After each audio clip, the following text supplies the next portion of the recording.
오늘부터 매주일 에베소서를 함께 살펴보려고 합니다. 우리가 왜 이렇게 좀 힘들어가면서 성경 한 구절 한 구절을 세밀하게 살펴보는 이유가 뭘까라는 것이죠. 그 이유는 성경의 말씀을 통해서 우리가 무엇인가 얻을 것이 있기 때문이다라는 것이에요. 성경을 통해서 우리가 무엇인가 얻을 것이 있다라고 주님께서 말씀을 하셨기 때문이죠. 그럼 여러분들 성경을 통해서 무엇을 얻으려고 하실까요? 왜 하나님께서 이 성경의 말씀을 기록해 놓았을까? 그리고 우리에게 하나님의 말씀을 그렇게 보도록 하고 탐구하도록 하셨을까? 하나님께서 왜 성경을 통해서 우리를 가르치시려고 하셨을까? 그 성경을 통한 가르침의 목적이 뭘까라고 하는 거죠. 자, 요한복음 20장 31절 말씀을 한번 보도록 하겠습니다.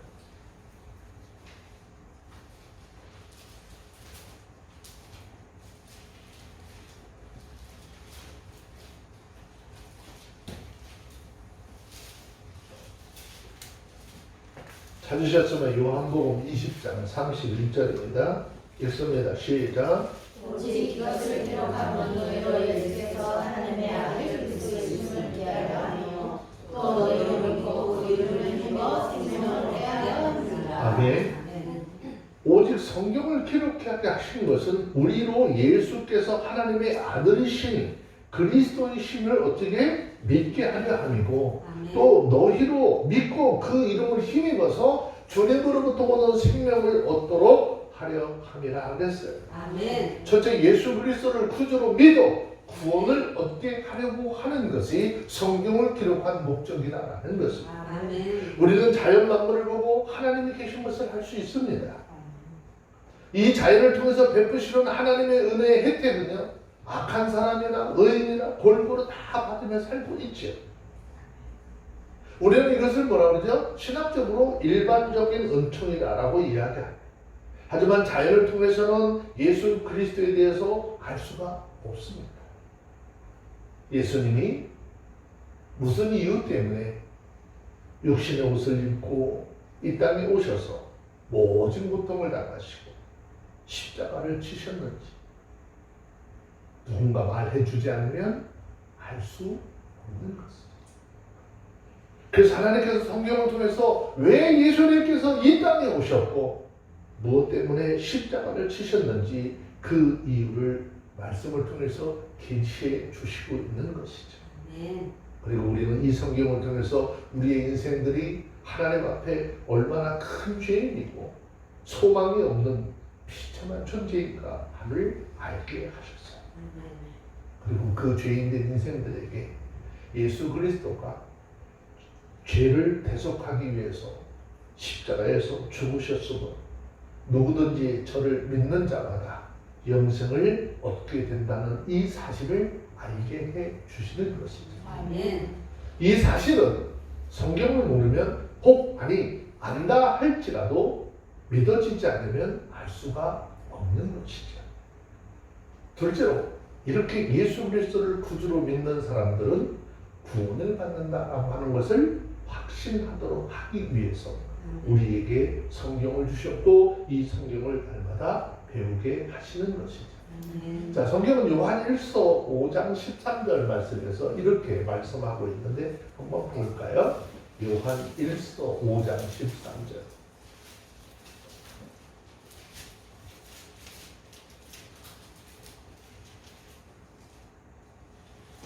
찾으셨으면 요한 1서 5장 13절 함께 볼게요. 시작. 내가 하나님의 아들의 이름을 믿는 너희에게 이것을 쓴 것은 너희로 하여금 너희에게 영생이 있음을 알게 하려 함이라. 아멘. 사람에게 거울이 필요한 것처럼 우리 인생들에게는 하나님의 말씀인 성경이 필요한 것이죠. 아멘. 거울이 왜 우리에게 필요할까요? 그 거울은 그 사람의 얼굴에 무엇이 묻었는지 알게 해주고 무엇이 묻어 있다면 깨끗이 씻도록 하는 마음의 자극을 주듯이 마찬가지로 성경은 읽고 배우는 사람들로 하여금 자신의 죄를 발견하고 예수 그리스도를 믿고 죄사함을 받아 구원에 이르도록 하는데 이것이 하나님의 말씀인 성경의 능력인 것이죠. 아멘. 우리는 이 사실을 이제 에베소서를 기록한 동기를 살펴볼 때 더욱더 정확하게 알 수 있는 것이죠. 이 당시 에베소 교회는 사도 바울이 에베소 지방에 들어가서 세운 교회입니다. 바울은 이 에베소 교회에서 3년 동안을 사역을 감당을 했어요. 자, 사도행전 20장 31절에 보면 사도 바울이 이곳에 이들을 가르칠 때 어떠한 심정과 어떠한 마음으로 가르쳤는지 사도행전 20장 31절에 기록을 하고 있습니다. 찾으셨으면 한번 볼게요. 사도행전 20장 31절 시작. 그러므로 너희가 일깨어 내가 3년이나 밤낮 쉬지 않고 눈물로 각 사람을 훈계하는 것을 기억하라. 사도 바울은 이들을 가르치는데요, 눈물로서 가르쳤다는 거예요. 얼마나 애절한 얼마나 간절한 마음으로 그들에게 가르쳤는지, 그들의 사도 바울로부터 가르침을 받은 그 이외의 것은 받아들이지 않고 오직 그 하나님의 말씀으로 그들의 신앙, 그들의 믿음을 지키기를 간구했다라는 것이죠. 그리고 사도 바울이 이제 때가 돼서 에베소 지방을 떠났죠. 그래서 에베소 지방을 떠날 때 에베소 교회 장로들을 밀레노라고 하는 곳에 이제 불러서 훈계하죠. 그 훈계하는 장면이 사도행전 20장 29절로 31절에 있는 말씀이에요. 여러분, 이 말씀은 오늘을 사는 우리에게도 굉장히 중요한 것이죠. 자, 한번 보겠습니다. 사도행전 20장 29절부터 31절 읽습니다. 시작. 흉악한 이리가 너희에게 들어와서 그 양떼를 아끼지 아니하며 또한 너희 중에서도 제자들을 끌어 자기를 쫓게 하려고 어그러진 말을 하는 사람들이 일어날 줄 내가 아노니 그러므로 너희가 일깨어 내가 3년이나 밤낮 쉬지 않고 눈물로 각 사람을 훈계하는 것을 기억하라.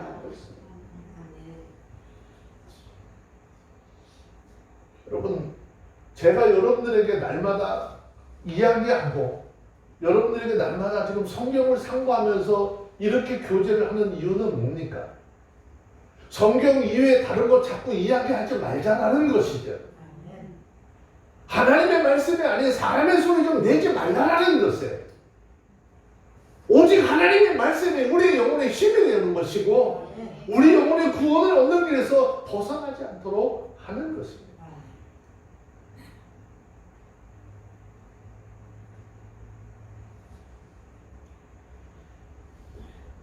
사도행전 20장 36절로 38절 말씀해 보시면 이 에베소 교회가 사도 바울의 가르침을 받아서 믿음이 충만한 이때만 해도 온 교회가 사랑이 충만하고 은혜가 충만한 교회로 성장을 하고 있었어요.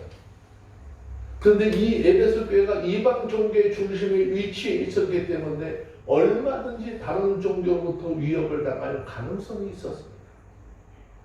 그래서 바울은 자신이 떠난 후에 에베소 교회의 장들을 걱정하면서 지금 장로들에게 훈계를 하고 있는 내용입니다. 그 이유는요, 흉악한 이리들이 교회에 들어올 것이고 또 어그러진 혹은 사악한 말을 하는 자들이 교회 안에서 일어날 것이기 때문이다라는 것이죠. 이런 일들은 외부에서든지 내부에서든지 얼마든지 들어오고 일어나든지 간에 너희가 하나님의 올바른 말씀의 교훈을 떠나지 말라라는 것이죠. 이것이 하나님의 말씀을 자꾸 떠나서 다른 것으로 이야기하는 것, 이것이 이단이고 교회 장로들은 너희는 그런 이단을 어떻게 내가 너희에게 3년 동안 눈물로서 가르치던 그 말씀 이외에 다른 것들을 가지고 온다면 이단들이니까 너희는 그것을 조심하라라는 것이죠. 이단들은 양들을 아끼지 않고 타락시키고 올바른 교훈에서 떠나게 하는 것입니다.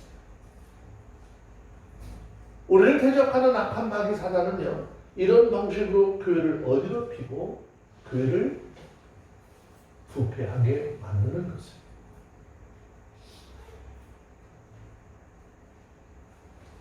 그래서 교회는 이단 사상을 주의해야 하는 것입니다. 그래서 바울도 갈라디아서 1장 8절로 9절에 보면 아주 어마어마한 이야기를 하고 있죠. 갈라디아서 1장 8절로 9절 말씀을 한번 보시면 뭐라고 이야기했습니까? 우리가 혹 하늘로서 온 천사라도 우리가 너희에게 전한 복음 이외에 다른 복음을 전하면 저주를 받을지어다. 우리가 전에 말하였거니와 내가 지금 다시 말하노니 만일 누구든지 너희의 받은 것 외에 다른 복음을 전하면 저주를 받을지어다 라고 했습니다. 성경에 기록한 하나님의 말씀과 가르침 이외에 다른 것을 이야기한다면 하나님의 저주를 받을 것이다 라고 아주 강력하게 이야기하고 있습니다. 그래서 교회에는 하나님의 말씀을 올바른 말씀을 가르치는 것이 너무 중요합니다. 교회에는 하나님의 말씀을 풀어주는 성경적인 설교가 너무 중요한 것입니다. 우리들은 그동안 사도들로부터 전달되어 온 성경적인 가르침을 올바르게 파악을 하고 지켜나가야 하는 것입니다. 그렇게 하려면 우리는 먼저 하나님의 말씀을 바른 말씀, 즉 역사적 기독교를 바르게 알고 분별해야 하고 그것을 확고하게 지켜나갈 수 있도록 해야 하는 것입니다. 자, 성경 로마서 16장 17절 18절에서 말씀하시죠. 로마서 16장 17절 18절 말씀을 한번 봅니다. 찾으셨으면 한번 읽습니다. 시작. 형제들아 내가 너희를 권하노니 너희 교훈을 거스려 분쟁을 일으키고 거치게 하는 자들을 살피고 저희에게서 떠나라. 이 같은 자들은 우리 주 그리스도를 섬기지 아니하고 다만 자기의 배만 섬기나니 공경하고 아첨하는 말로 순진한 자들의 마음을 미혹하느니라 했습니다. 하나님께서 말씀을 우리에게 주셨는데 그 말씀을 거스려서 분쟁을 일으키게 하는 것. 아, 성경의 말씀은 이런데 자기가 생각하는 것은 다르다는 거죠. 그렇다면 여러분, 사람의 생각이 옳은가요? 성경의 기록과 하나님의 말씀이 옳은가요?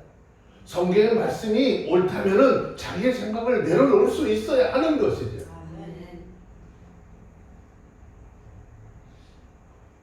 성경 구절 더 볼까요? 디모데후서 1장 13절 14절.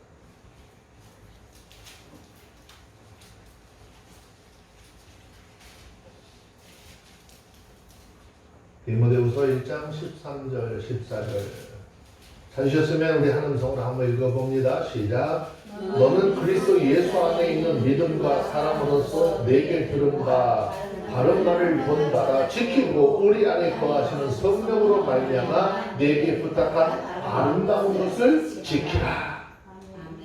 이유는 뭐죠? 왜 이렇게 하는 거예요? 사단의 역사로 교회도 부패되고 변질될 수 있었기 때문에 내게 부탁한 아름다운 것, 성령으로 말미암아 우리 가운데 부탁한 아름다운 것, 하나님의 말씀을 통해서 내가 지켜야 될 믿음을 어떻게 지켜나가라는 것이에요. 다른 것과 섞이지 말고 다른 것과 자꾸 쫓아가는 거짓된 것을 쫓아가는 이런 것 하지 말아요. 바울은 에베소에 있을 때 그들을 밤낮 쉬지 않고 부지런히 가르치고 하나님의 말씀을 통해서 권면했고 눈물로 진지하게 간절하게 각 사람을 가르쳤다는 것입니다. 이제는 그런 장로들에게 자신의 사역을 기억하면서 조심하라라고 하는 말을 하고 있는 것이죠. 이 사실은 오늘날 복음 사역자들도 사도 바울로부터 본을 받아 부지런하고 간절한 마음으로 하나님의 말씀을 가르치고 성도들에게 이 하나님의 말씀으로 훈계해야 하는 것이죠. 그 사도행전 20장 36절로 38절의 말씀을 살펴보세요. 에베소를 떠나는 바울 마치 어린아이를 떼어놓고 가는 어머니와 같은 심정으로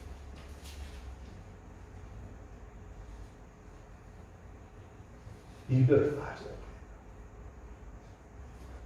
온 성도들이 그렇게 진실하게 자신들을 가르쳤던 주의 종의 모습을 다시 보지 못할 아쉬움 때문에 해변가에서 서로 목을 끌어안고 입 맞추면서 사랑에 충만한 모습을 보이자. 자, 한번 보시겠습니까? 사도행전 20장 36절.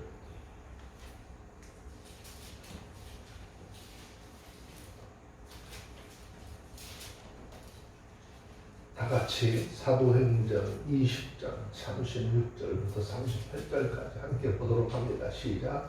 이 말을 하고 무릎을 꿇고 저희 모든 사람과 함께 기도하니 다 크게 울며 바울의 목을 안고 입을 맞추고 다시 그 얼굴을 보지 못하리라 한 말을 인하여 더욱 근심하고 배까지 그를 전송하니라. 자기들에게 하나님의 진실된 복음을 전해줬던 사도 바울이 에베소를 떠나고 이제 그 후에 감옥에 투옥됐다는 소식이 전해지게 됩니다. 그들을 가리켰던 사도 바울의 사랑, 사도 바울의 마음을 알면서 그들 낙심하는 모습이 에베소에서 이제 드러나기 시작합니다. 근데 그때 사도 바울은 에베소 교회들에게 편지합니다. 에베소서 3장 13절 말씀에 보면 내가 이렇게 주의 일을 하다가 갇힌 것은 영광이니 너희는 낙심하지 말라라고 격려하며 부탁하기를 나를 위해서 기도해 달라라고 요청을 하게 되는 것입니다. 자신들에게 그렇게 복음을 전하고 하나님의 사랑을 전하고 했던 그 바울이 옥에 갇혔을까라는 소식을 들었을 때 그 마음이 얼마나 아팠겠어요. 아, 정말 하나님이 살아계시면 이렇게 놔두실 수 있을까라는 생각 갖지 않았겠어요? 낙심하게 되는 그들에게 사도 바울은 이렇게 이야기하는 거예요. 하나님의 일을 하다가 옥에 갇힌 것 오히려 영광이니 너희는 낙심하지 말라는 것이죠. 오히려 나를 위해서 기도해달라고 기도 요청을 하게 됩니다. 특별히 바울 서신 중에는 에베소서는 가장 좀 조직적이에요. 그 구절을 살펴보면 1장에서 3장까지는 신앙편이죠. 우리는 이것을 믿는다라고 하는 말을 하고 있는 것이고 4장에서 6장까지는요 생활편이에요. 우리는 이렇게 살아야 한다라고 하는 내용을 담고 있는 것이죠. 그래서 주일날 이 에베소서를 꼭 강의를 좀 다시 해야 되겠다 라는 마음을 먹게 된 거죠. 우리가 예수를 믿는데 정말 온전히 믿습니까? 우리가 그리스도인으로서 생활하는데 온전한 그리스도인으로서의 생활을 하고 있느냐라고 하는 것을 성경을 통해서 좀 깨달고 좀 그리스도인이면 그리스도인답게 사는 삶이 무엇인지 예수를 믿는 이들이 어떤 믿음인지 말씀을 통해서 가르침을 받고 우리가 온전한 그리스도인의 모습을 되찾는 그런 시간이 되기를 원합니다. 우리가 신앙생활할 때 항상 조심해야 될 것이 있어요. 신앙과 생활 중에 어느 것들 하나도 소홀히 여기거나 무시하면 안 된다라는 거예요. 그런데 우리의 삶을 보면 분명히 어느 한쪽으로 지금 치우쳐 있고 어느 한쪽은 지금 버리면서 살고 있는 삶이 있는 것이죠. 신앙만 강조하고 신앙인으로서 생활을 무시하거나 생활만 강조하고 신앙을 무시해서는 안 되고 반드시 신앙과 생활이 어떻게 일치되어야 하는 것입니다. 나무로 이야기하면 예수님께서 말씀하신 것처럼 좋은 열매를 맺으려면 나무는 물론 뿌리까지도 좋아야 한다라는 것이죠. 만약에 나무는 좋은데 뿌리가 썩고 있으면 겉에 보기에는 열매를 맺고 있는 것 같지만 결국에는 죽게 되고 말죠. 결국 이 말씀은 하나님의 사람들은 신앙도 평소 생활이 또한 어떻게 말씀 안에서 좋아야 된다라고 하는 말씀이죠. 우리들이 신앙생활을 잘 하다가 교만한 마음이 들게 되면 그때부터는 주님을 자랑하는 것이 아니라 누구 자랑하죠? 자기 자신의 신앙을 자랑하기 쉬운 거예요. 변질되어져 가는 거예요. 여러분 우리가 분명히 기억을 해야 될 것 하나는요. 여러분 때로는 신앙도 간증하고 그죠? 신앙도 간증도 하잖아요. 하나님 앞에 영광을 돌릴 때도 있죠. 그런데 아주 중요한 것은 나의 신앙이 좋다라고 하는 것을 뒷받침해 줄 수 있는 뭐가 있어야 되는 거죠? 생활이 있어요.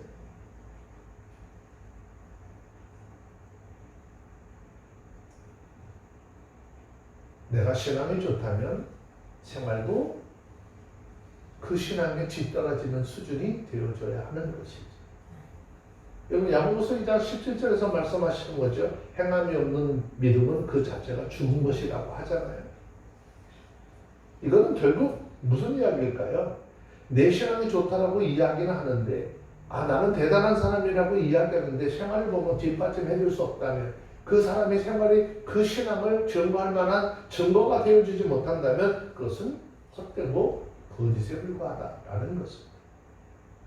야고보서 1장 26절에 영혼이 없는 몸은 죽은 것 같이 행함이 없는 믿음은 죽은 것이라고 하는 이유도 바로 여기 있는 것이죠. 성경 우리에게 왜 이렇게 말씀하고 있습니까? 너희는 어느 한쪽만 좋다라고 자랑하지 말라는 거예요. 하나님 안에서 너희는 이 두 가지를 다 잘할 수 있는 하나님의 사람이 되어야 한다는 것입니다.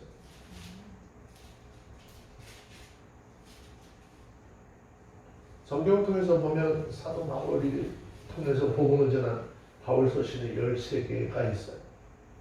그 13개의 공통점이 있습니다. 그것은 시작이 언제나 똑같습니다. 먼저 인사하는 말이 나오고 그리고 감사의 기둥이 내용이 나오죠. 근데 오늘 이 본문 에베소도 마찬가지. 자, 에베소 1장 1절, 2절, 2절 말씀을 먼저 좀 보겠습니다. 다시 한번 볼게요. 읽습니다. 시작. 하나님의 뜻으로 말미암아 그리스도 예수의 사도된 바울은 에베소에 있는 성도들과 그리스도 예수 안에 신실한 자들에게 편지했노니 하나님 우리 아버지와 주 예수 그리스도를 쫓아 은혜와 평강이 너희에게 있을지어다. 1절 말씀해 보면 하나님의 뜻으로 말미암아 그리스도 예수의 사도된 나 바울이라는 얘기다. 사도 바울은 먼저 이 표시를 보내면서 자기 자신을 소개하는 것이죠. 다시 말하면 내가 어떤 사람이냐라고 하는 것을 소개하고 있습니다. 그러면서 바울은 자신을 사도라고 소개하고 있어요. 사도라고 하는 말의 원어의 뜻을 보면 파견하다, 보낸다라고 하는 의미를 가지고 있습니다. 즉 어떤 특별한 임무를 수행하기 위해서 파송받은 사람을 가르치는 이야기입니다. 즉 바울은 이 의식이 강력했다라는 것이죠. 그래서 바울은 항상 자신이 사도된 것은 그 직분이 사람들에게서 난 것이 아니라 전적으로 하나님의 거룩하신 뜻에 된 것이라는 확신을 가지고 있었다라고 하는 것이죠. 이건 여러분 대단히 중요한 것입니다.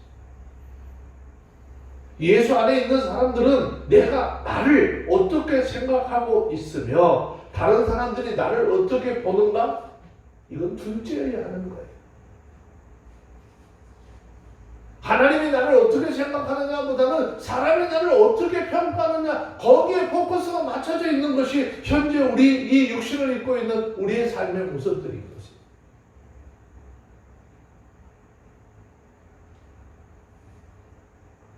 사람들이 나를 어떻게 평가하느냐? 그보다 더 중요한 것이 뭐죠? 내가 나를 어떻게 생각하고 내가 나를 어떻게 보느냐? 내가 현재 내가 하나님 앞에 어떻게 쓰임을 받고 있느냐라고 하는 것이 더 중요하다라는 것입니다.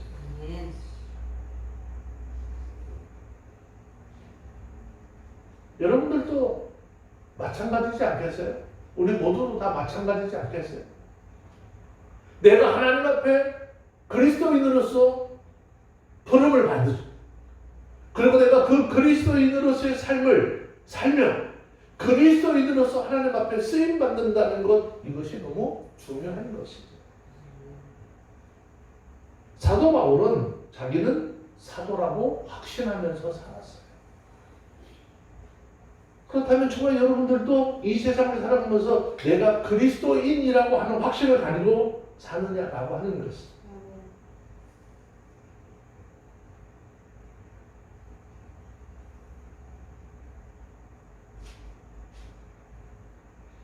이번에 에티오피아에서 만나는 사람들 중에 가서 많이 가장 쓴 단어가 제가 가만히 생각해 보니까 really? 라고 하는 단어를 가장 많이 썼던 것 같아요.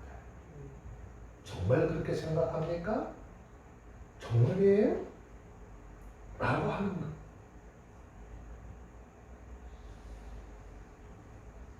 하나님 앞에 내가 정말 진정한 그리스도인인지, 그리스도인으로서의 내 삶의 모습이 사람이 아닌 하나님께 지금 어떻게 보여지고 있는지 너무 중요하다라는 것이죠. 다시 말하면 사도 바울은 하나님의 뜻으로 그리스도 예수의 사도가 되었다는 확신과 자의식, 하나님께서 나를 부르셨다는 소명의식이 분명했다라는 것입니다. 이 소명의식이라고 하는 것은 하나님께 부름받은 사람에게는 너무너무 중요한 것이에요. 그 이유는 사명자들에게 있어서 소명은요, 생명보다 중요한 것이죠. 그리고 그 삶의 전부입니다. 그 사람들을 지탱해주고 있는 삶의 원동력이기 때문이죠. 마찬가지로 예수 믿는 우리들에게도 이 소명의식을 가지고 사는 것이 중요합니다. 하나님이 나를 부르셔서 그 부르심을 통해서 나를 그리스도인이 되게 하셨다라고 하는 그 소명의식이 있어야 되는 거예요. 내가 어쩌다가 예수를 믿은 것이 아니라 하나님께서 온 세상의 인구들 중에 천에 하나 만에 하나 중에 나를 택하시고 부르셔서 말씀을 통해서 하나님의 자녀가 되게 하셨다라고 하는,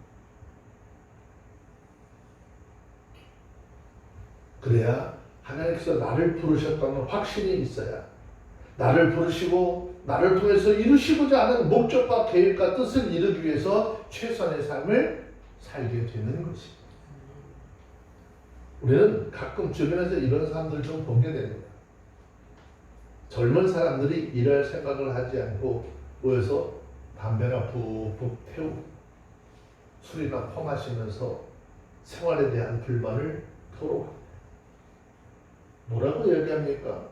남들은 부잣집에서 태어났는데 나는 부잣집에서 태어나지 못하고, 남들은 좋은 부모 환경 밑에서 태어났는데 나는 좋은 부모 밑에서 태어나지 못하고 이렇게 살까라고 하지만, 이런 사람들의 삶의 모습을 보면 참 한심한 사람들.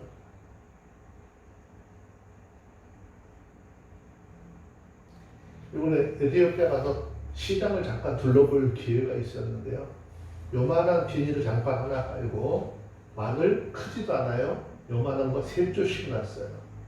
바나나, 몽키 바나나 요만한 거 3개씩 놨어요. 토마토 요만한 거 몇 개씩 놨어요. 그 사람들은 그게 삶이 전부예요.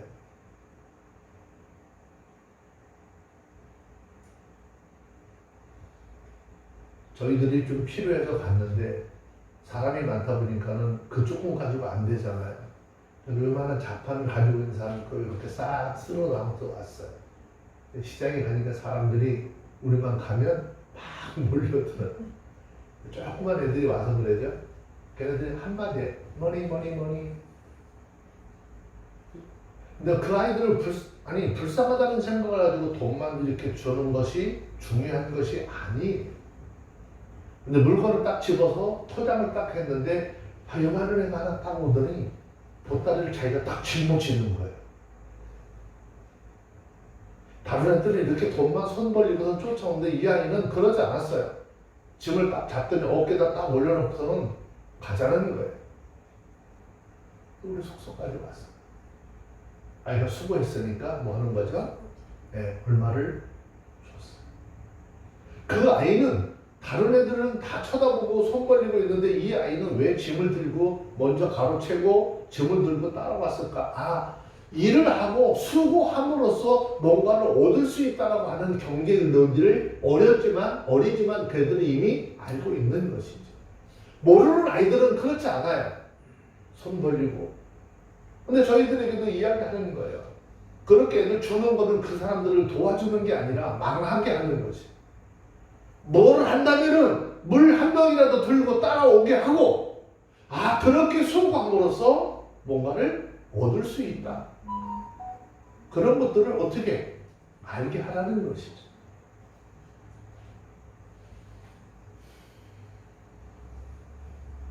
조금 전에 말씀드렸던 상황들이 그런 거예요. 내가 태어난 환경, 내가 어떤 부모 밑에서 태어났느냐, 이런 거 중요하지 않습니다. 만왕의 왕이시고 천지의 주대가 되시고 모든 것을 가능케 하시는 그 하나님 앞에 내가 부름받은 하나님의 사람이라고 한다면, 내가 그 하나님의 부르심에 이끌림 받아 믿음의 삶을 산다면 하나님께서 분명히 일으키는 역사가 있게 될 것이라는 것입니다. 내가 노력하지 아니하고 내가 태어난 환경, 그거 불평불만한다면 그 사람에게는 소망이 없습니다. 예수 믿는 사람들은 하나님께서 이 시대에 나를 태어나게 하시고 오늘 이 자리에 나를 살아가게 하신 이유가 나를 통해서 무엇인가 하실 일이 있어서 그렇게 하신 것이라고 하는 사실을 깨달아야 하는 것입니다. 하지만 이것을 깨닫지 못하고 매일 자신이 처한 환경을 바라보고 낙심하고 한탄하고 있다면 그 사람은 결코 발전적인 삶을 살지 못합니다. 허송세월 하게 되는 것이죠. 사도 바울은 이런 확신이 있었기 때문에 자신을 향하신 하나님의 뜻을 이루어드리기 위해서 목숨을 아끼지 않고 충성을 다한 사람이 되었습니다. 그러면 이 편지를 받는 사람이 누구인가? 그 사람들은 다름 아닌 에베소 교회에 있는 그리스도인들이죠. 자, 앞에서 말씀드렸던 것처럼 사도행전 20장 31절에서 살펴보았듯이 사도 바울은 이를 위해서 3년이나 밤낮 쉬지 않고 눈물로 세운 교회가 에베소 교회였습니다. 그 성도들에게 보내는 편지. 여기서 말하는 성도라고 하는 말은 한문 성경을 보니까 거룩할 성 무리도 그랬어요. 즉 거룩한 물이 구별된 물이라는 뜻이죠. 이것은 지금 우리의 모습인 것이에요. 이건 지금 현재 저와 여러분들이 예수 그리스도 안에 있는 사람들의 모습이에요. 그런데 어떤 때는 고민이 될 때가 있습니다. 이유가 뭐죠? 하나님의 말씀을 따라 거룩하게 삶을 살아야 하지만 그러지 못할 때 참 큰 고민이 되죠.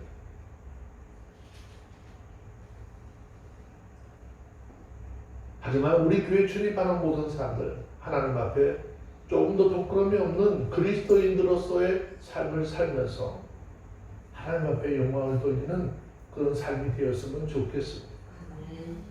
엄밀히 좀 이야기하자면 우리 자신을 생각할 때 내가 과연 그리스도인일까? 나는 온전한 그리스도인일까? 라고 생각할 수 없습니다.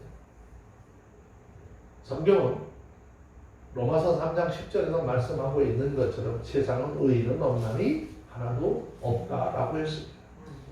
그런데도 불구하고 우리를 하나님 예수 그리스도의 십자가의 사랑으로 부르시고 우리를 성도라고 부르는 이유는 우리가 예수 그리스도를 영접하는 순간에 우리가 예수께 속했기 때문인 것이죠.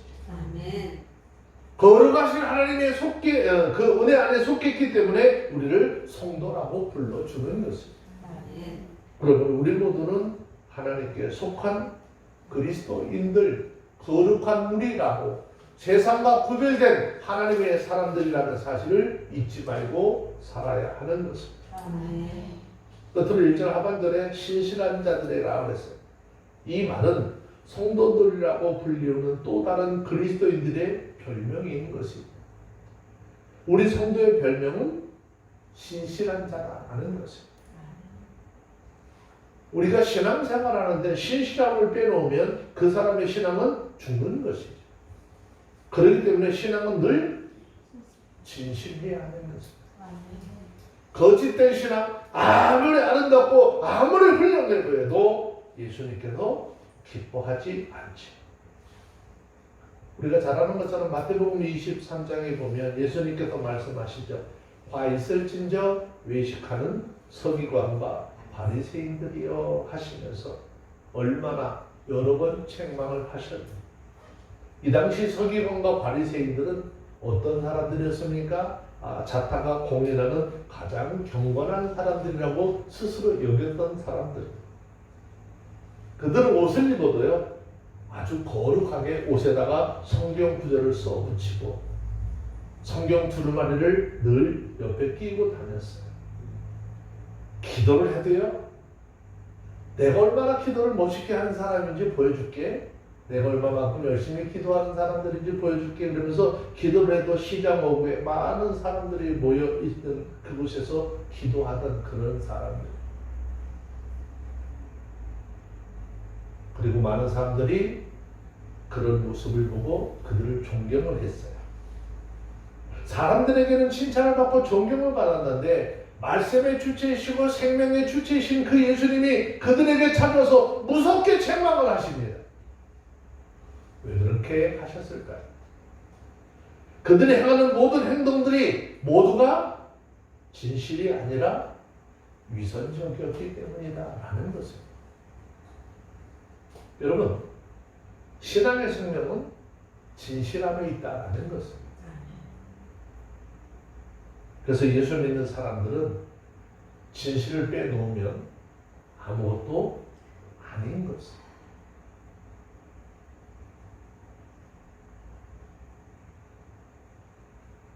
우리 하나님의 말씀을 대하고 내 주변에 많은 사람들을 대할 때 느낌으로 이야기하거나 감정으로 이야기해서는 안 됩니다.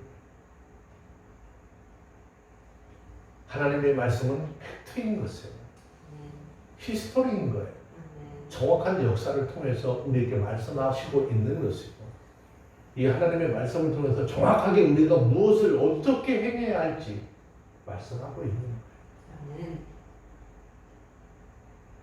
그런 것 같은 것이 아니라 그런 것입니다. 이렇게 해야 할 것이 아니라 이렇게 하라는 명령인 것입니다. 그렇다면 우리는 이 하나님 말씀 앞에서 더욱더 낮아지고 겸손해야 합니다.